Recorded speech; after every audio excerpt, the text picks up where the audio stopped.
नमस्कार, आप देख रहे हैं युग अभियान टाइम्स। आज 21 जून है, अंतर्राष्ट्रीय योग दिवस। एक पृथ्वी एक स्वास्थ्य के लिए योग, इस थीम पर आज पूरी दुनिया योग कर रही है और गुजरात के वडोदरा से एक ऐसी ही प्रेरणादायक तस्वीर सामने आई है। शहर पुलिस कमिश्नर नरसिम्हा कुमार की अगुवाई में 1400 से ज्यादा पुलिस अधिकारियों और कर्मचारियों ने एक साथ योग किया। ये खास आयोजन वडोदरा शहर पुलिस हेडक्वार्टर में किया गया। सुबह 6 बजते ही वडोदरा शहर पुलिस हेडक्वार्टर का मैदान योगमय हो गया। 1400 से ज्यादा पुलिस अधिकारी और कर्मचारी मैच पर कतार में बैठे थे। सामने मंच पर पुलिस कमिश्नर नरसिम्हा कुमार खुद मौजूद थे। ठीक 6:30 बजे कार्यक्रम शुरू हुआ। योग प्रशिक्षकों के निर्देश पर सभी ने एक साथ प्राणायाम, सूर्य नमस्कार और अलग अलग योगासन की। ताड़ासन, वृक्षासन, भुजंगासन, हर आसन में अनुशासन साफ दिख रहा था।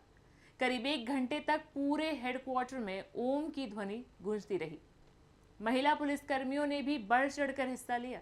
योग करते पुलिसकर्मी, ये नज़ारा वडोदरा के लिए नया नहीं है, लेकिन इस बार संख्या रिकॉर्ड तोड़ थी। खास बात यह रही कि खुद पुलिस कमिश्नर नरसिम्हा कुमार ने पूरे सेशन में हिस्सा लिया था। उन्होंने न सिर्फ योग किया, बल्कि अपने जवानों का हौसला भी बढ़ाया। पुलिस का काम 24 घंटे का होता है, जिसमें तनाव बहुत होता है और ऐसे में योग मानसिक और शारीरिक फिटनेस के लिए बहुत जरूरी है। यही संदेश सीपी कुमार सर ने दिया। कार्यक्रम में सभी सीनियर अधिकारी मौजूद रहे। वडोदरा पुलिस का ये आयोजन सिर्फ एक रस्म नहीं था, ये संदेश था कि जो हमें सुरक्षित रखते हैं उनका स्वस्थ रहना भी उतना ही जरूरी है। तनाव भरी नौकरी में योग एक ढाल की तरह काम करता है। 21 जून का ये दिन वडोदरा पुलिस ने फिटनेस के नाम कर दिया। 1400 वर्दी वालों का एक साथ योग करना, ये तस्वीर पूरे राज्य के लिए एक मिसाल है। योग सेशन के बाद पुलिस कमिश्नर नरसिम्हा कुमार ने सभी को संबोधित किया। आइए जानते हैं उन्होंने इस संबोधन में क्या कहा। 12th इंटरनेशनल योगा डे ना शुभ प्रसंगे आ कार्यक्रम में उपस्थित मारा तमाम साथी पुलिस अधिकारियों ने खूब खूब शुभकामनाओं। आ वर्षे yoga for healthy ageing theme पर भारतवर्ष में અને આખા દુનિયામાં યોગા ડેનું સેલિબ્રેશન થઈ રહ્યું છે।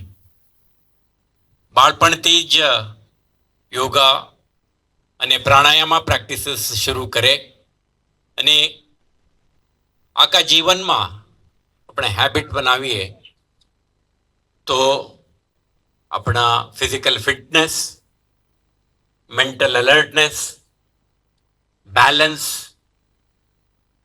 એજાઇલિટી, મોબિલિટી અને વાઇટાલિટીને આખા જીવનમાં કાયમ રાખીશું, આવા એક હેતુથી આ યોગ દિવસનું ઉજવણી કરવામાં આવી રહ્યું છે। પોલીસ વિભાગમાં જ્યારે આપણે લો એન્ફોર્સમેન્ટ સંબંધિત કામગીરી કરીએ છીએ, દરરોજના આપણા કામગીરી માટે આપણા ફિઝિકલ ફિટનેસ,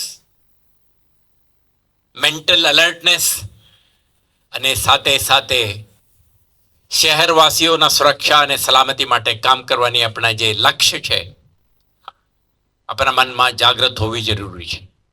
એટલા માટે જ આજે પોલીસ મુખ્ય મથક ખાતે સ્વાસ્થ્ય, સતર્કતા અને સુરક્ષાના મંત્ર સાથે યોગ દિવસના ઉજવણી એક અનેકો તરીકેથી આપણે કરી છે। આમાં ભાગ લેનાર શહેરના જુદા જુદા પોલીસ સ્ટેશનના અધિકારી અને કર્મચારીઓ,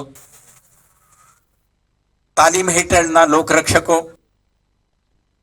ગૃહરક્ષક દળ, ટ્રાફિક બ્રિગેડના માનદવેતકો અને અન્ય એકમોથી આ કાર્યક્રમમાં ભાગ લીધેલા તમામ અધિકારીઓને અને કર્મચારીઓને ફરીથી શુભકામના પાઠવું છું। અને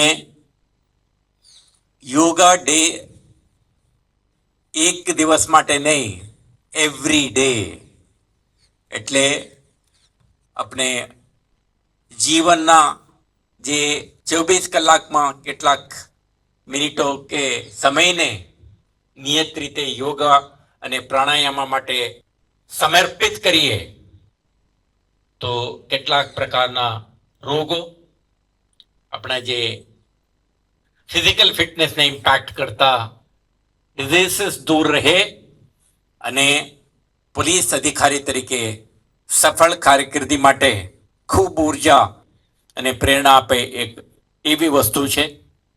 એટલે આજના પવિત્ર દિવસે યોગા અને પ્રાણાયામને આપણા જીવનમાં અપનાવવાના સંકલ્પ સાથે આગળ વધીએ. કાર્યક્રમમાં ભાગ લીધી અભિનંદન આપીને વિરમું છું. Thank you so much.